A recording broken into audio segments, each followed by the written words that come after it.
Unit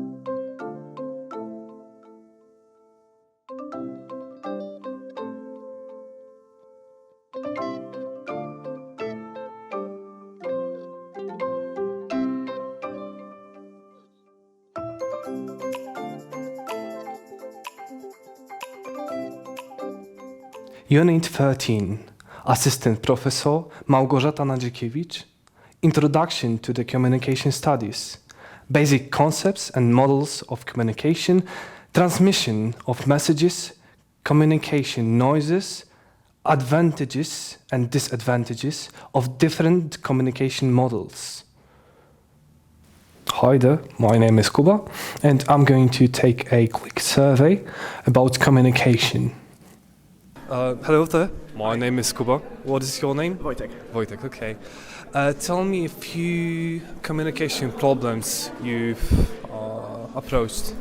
Well, communication problems, I think definitely is what I witnessed, something about having problems communicating with people because we have different intelligence levels. Or just speaking two different languages or speaking a slang of said language. It's mainly a problem with getting to know what they mean. Yeah, right. Something like that, I guess. Yeah, that would be all. That was great, thank you. Thank you. Hello, my name is Kuba. My name is Gottlof Bogumił. Communication is when two people exchange information and come to a compromise. Yeah, okay. And did you ever witness any, or maybe what kind of problems with communication did you witness? One of the key things with communication is mainly when someone is talking and the other person is not paying attention. Yeah, not listening. Yes, not listening and not responding. Because if I'm talking to you, I expect to get some feedback, some maybe nodding of the head, or maybe some response, yes. Even the eye contact, right? Eye contact, very important, because if I'm talking to you and you are not giving me some eye contact, I will not be sure if you are actually understanding what I'm saying and if you are actually paying attention to the discussion. So communication is one of those key things that always strain relationships and that always cause misunderstanding. One key thing that I want to note is that communication is very important for everybody because each of us is selling something. If you are not selling your skill, you're selling a product, you're selling an idea, and the only way that you can sell this is by communicating it out to another person and explaining it in very simple terms and not making it complex. And communication too is very important when it comes to people coming to a compromise, because if you do not communicate clearly and try to speak how you feel or try to express your own opinion so clearly, it means that you are not going to understand what the other person is going through and what the other person is thinking, and with this misunderstanding you are going to face a lot of difficulties. And I can give you an illustration. There were some two couples, and since he is always telling his wife where he is going to all the time, but one day he was called for an interview and he forgot to tell his wife, and the person who called him back for follow-up of this interview was a lady, but he has not told his wife about this interview. So when the wife picked the call, a lady, she got angry and she was waiting for him to tell him something. But because of this breakage of communication, because the wife kept quiet, did not ask him either, and this breakage in communication caused a lot of resentment and mistrust.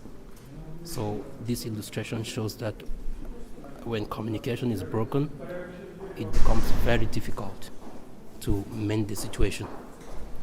That was Thank great. you. Thank you. My name is Kuba. What is yours name? Okay, my name is Ifenna. Once again? Ifenna. Ifenna. Yeah. Okay, tell me, Ifenna,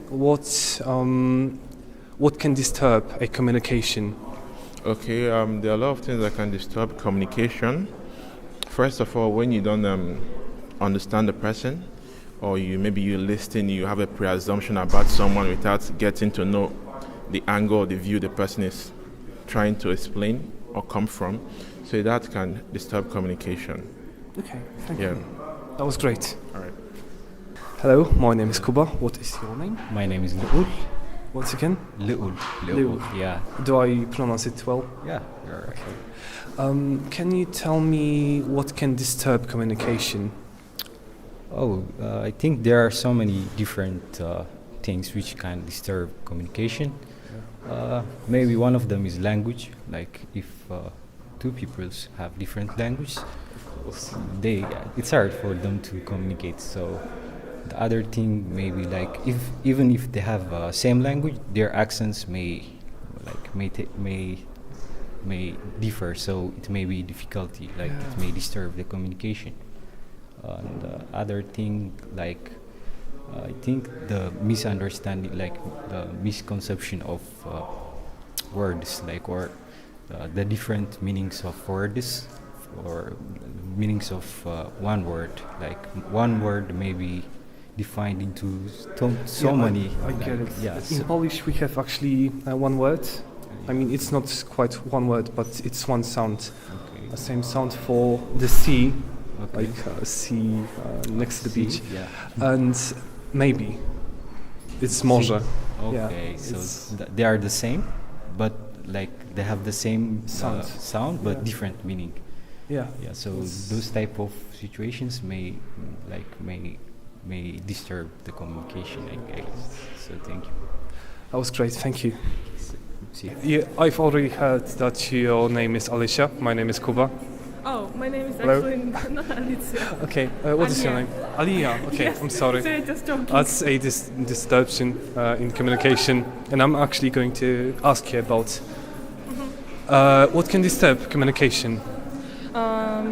Communication between two persons can disturb another third person. For example, if two persons is communicating, the third person can come and they just disturb it. And also, I think communication can be disturbed by the mood of these two persons. For example, if the mood of one person is very low and this person is sad, it can disturb communication a lot. Yeah. And also, for example, if one person is not listening to another person, it can also disturb because this person will not know the main topic of this communication, what's going on, and etc. Yeah. Okay, that was great. Thank you. Thank you very much. Hello, my name is Kuba. What is your name?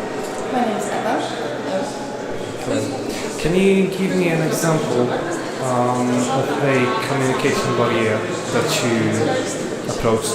A lot of times, because I'm from a group that studies English, so a lot of times for us there's a barrier, which I would call like a language barrier. So it's sometimes it's difficult when the teacher wants to say something and you don't know what he's trying to say.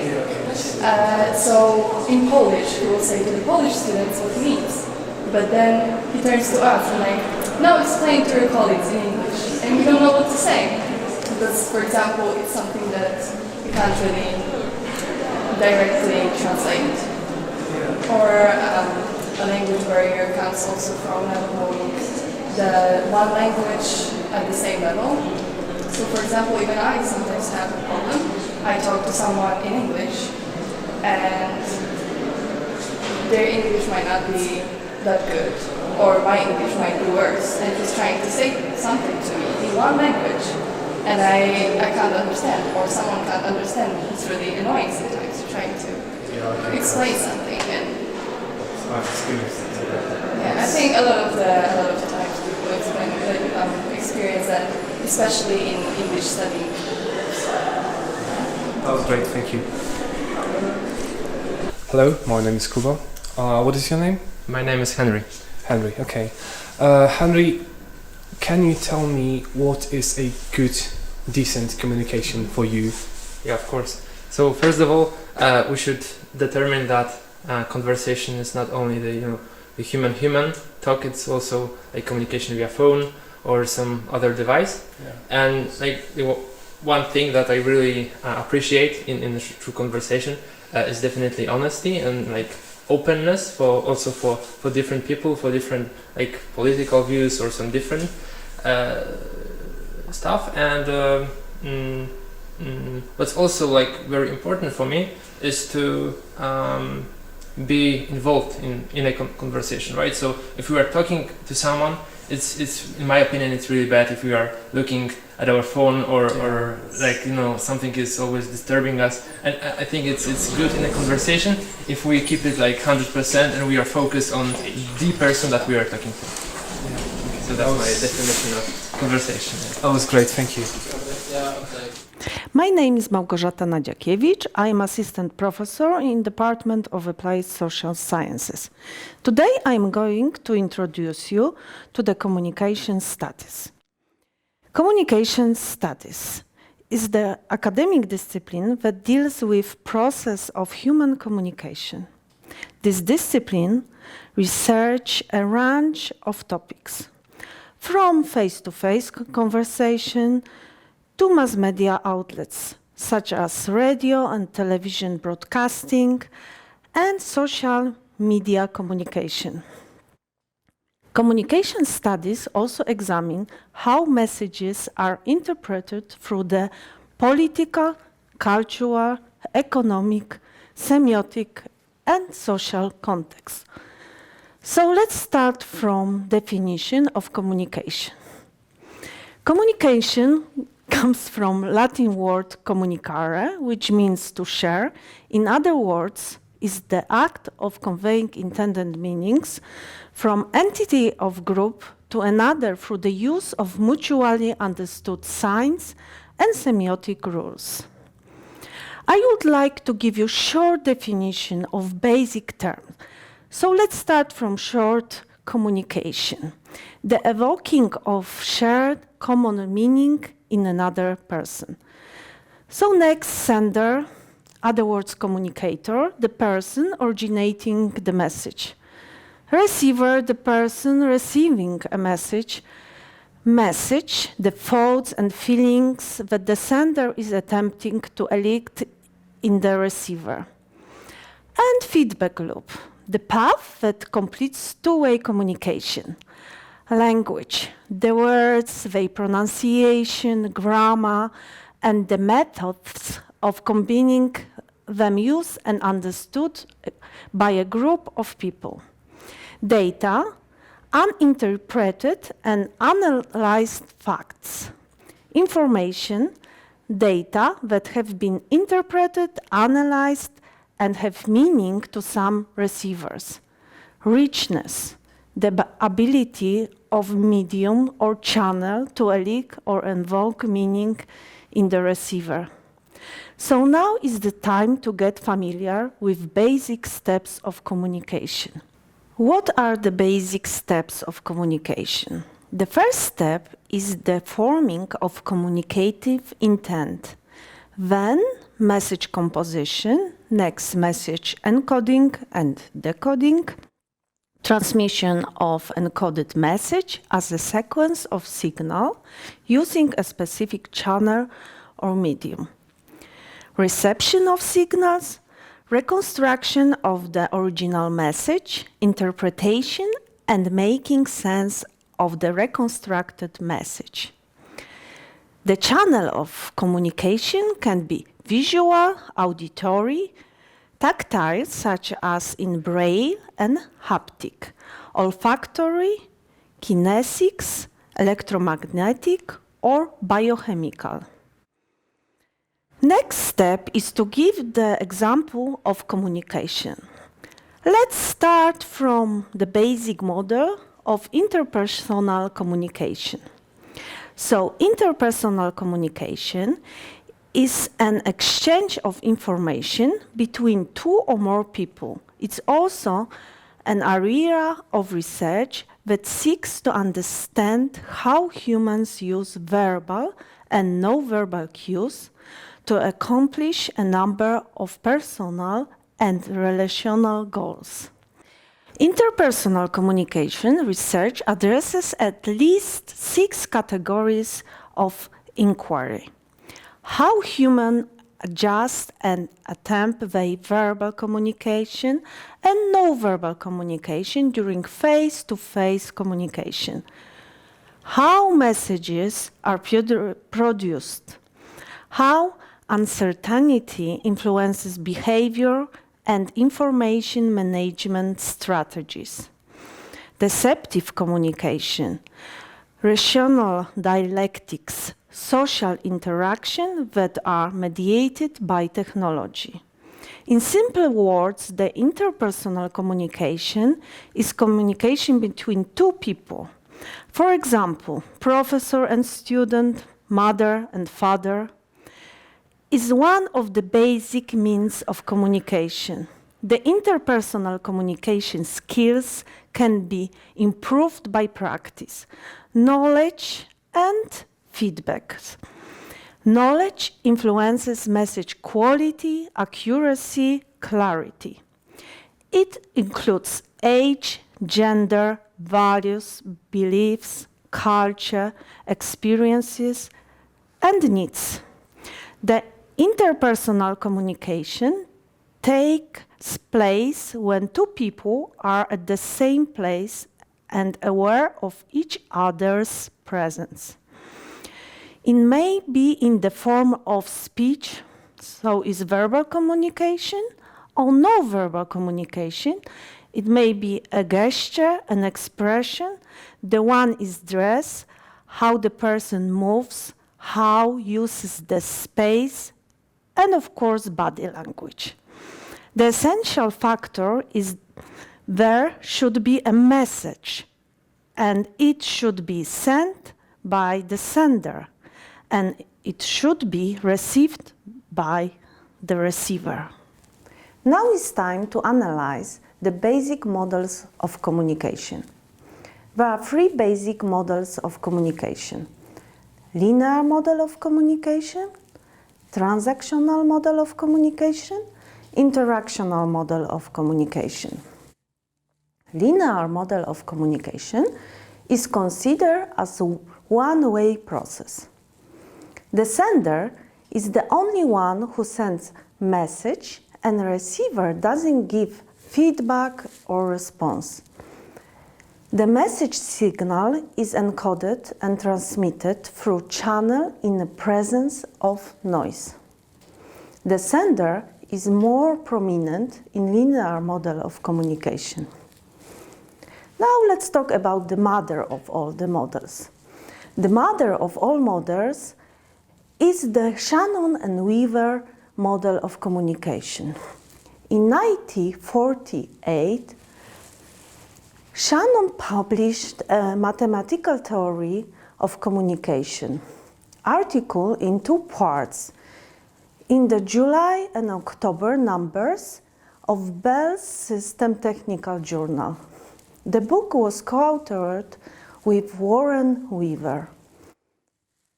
Shannon and Weaver's original model contains 5 elements: information source, transmitter, channel, receiver, and destination. The information source is where the information is stored. In order to send the information, the message is encoded into signals, so it can travel to its destination. Then the message is encoded and goes through the channel, which the signals are adapted for the transmission. The channel carries any noise or interference that might lead to the signal receiving different information from the source. After the channel, the message arrives in the receiver and decoded from the signal before finally arriving at its destination. In 1960, new model was proposed by Berlo on the base of Shannon and Weaver model.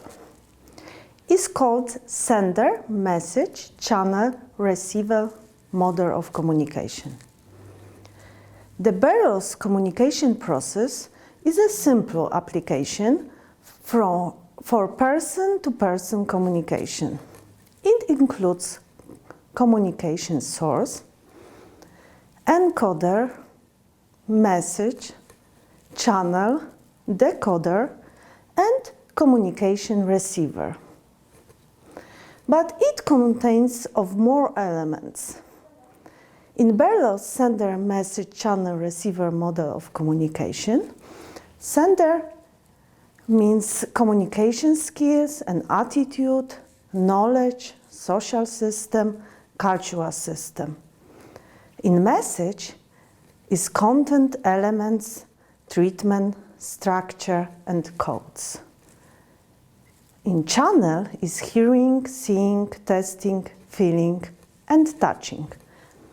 Receiver is communication skills and attitude, knowledge, social system, and cultural system. The next model is transactional model of communication. Two-way communication. In this model, messages are exchanged between sender and receiver, where each take turns to send or receive messages. The model is mostly used for interpersonal communication and is also called circular model of communication. We can compare this model to playing tennis. It was firstly introduced in 1970 by Dean Barland, and it's called Balanced Transactional Model of Communication. It's the basic interpersonal communication which articulates that sending and receiving of messages happens simultaneously between people. I'm really curious about your examination session. What was it like? What did you pass? What did you have to pass? I had only one exam. It was from molecular biology, and it was an ABC exam. Oh, it was easy, right? Yeah, it was easy, but the subject is complicated, so I was happy that it was an ABC exam. Yeah, okay, yeah, I get it. And the last model of communication is interactional model of communication. It's also two-way communication. It describes communication as two-way process in which participants alternate position as a sender and receiver and generate meaning by sending and receiving feedback within physical or psychological context. Let's compare two-way communication to the one-way communication. In two-way communication, sender and receiver interact.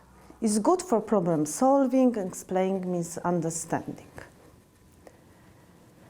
One-way communication, a person sends a message to another person and no question, no feedback or interaction follow.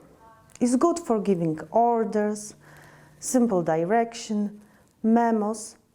It's fast, but often less accurate than two-way communication. What is the game that you're playing? Hey,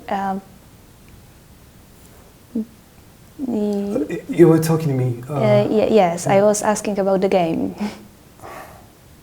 Yeah, I was playing.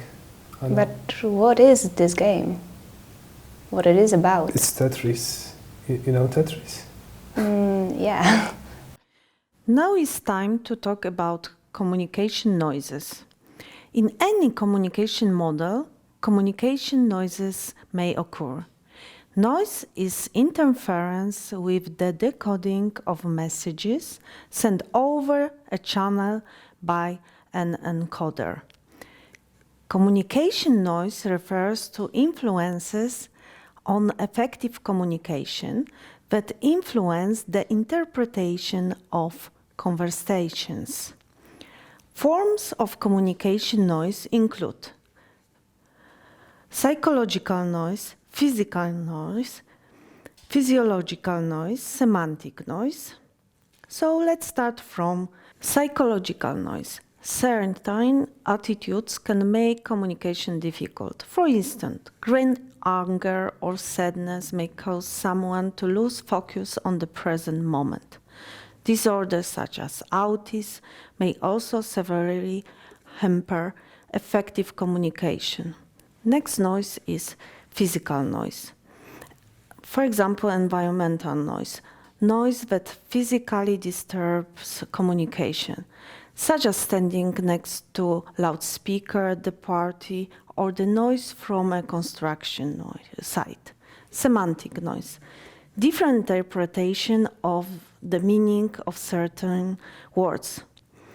In communication is a type of disturbance in the transmission of the message that interferes with the interpretation of the message due to ambiguity of words, sentences, or symbols used in transmission of the message. For example, the word crane means construction machine, a bird species. And example of sentence, the dog is outside.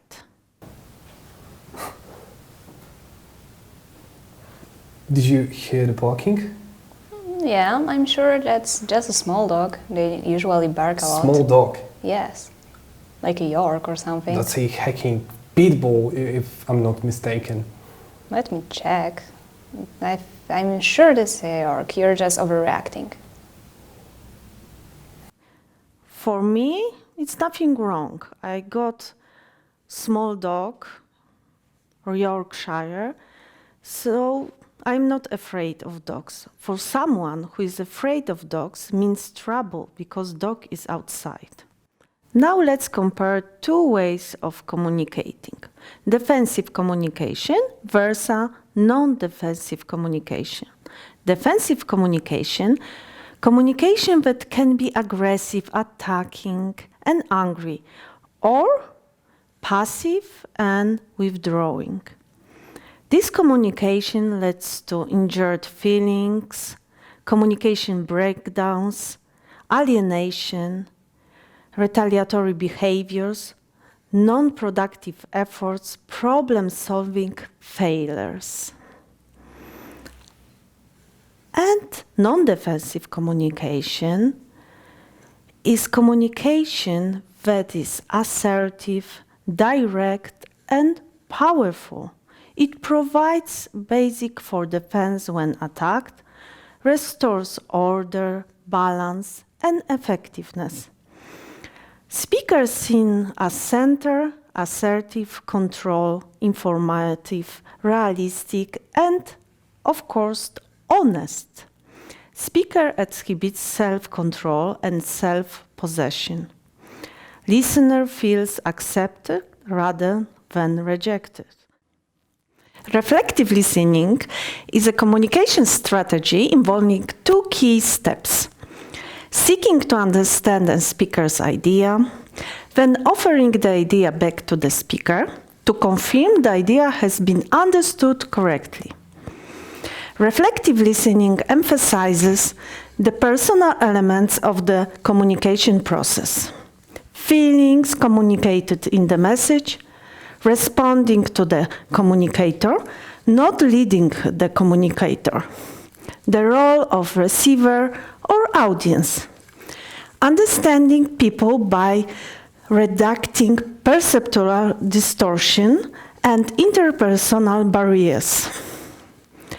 It emphasizes receiver role. It helps the receiver and sender clearly and fully understand the message sent. It can be useful in problem solving. The 7 C's of communication. How often you communicate with people during your day? How clear is your communication? 7 C's of communication will ensure that you are communicating in the most clear and effective way.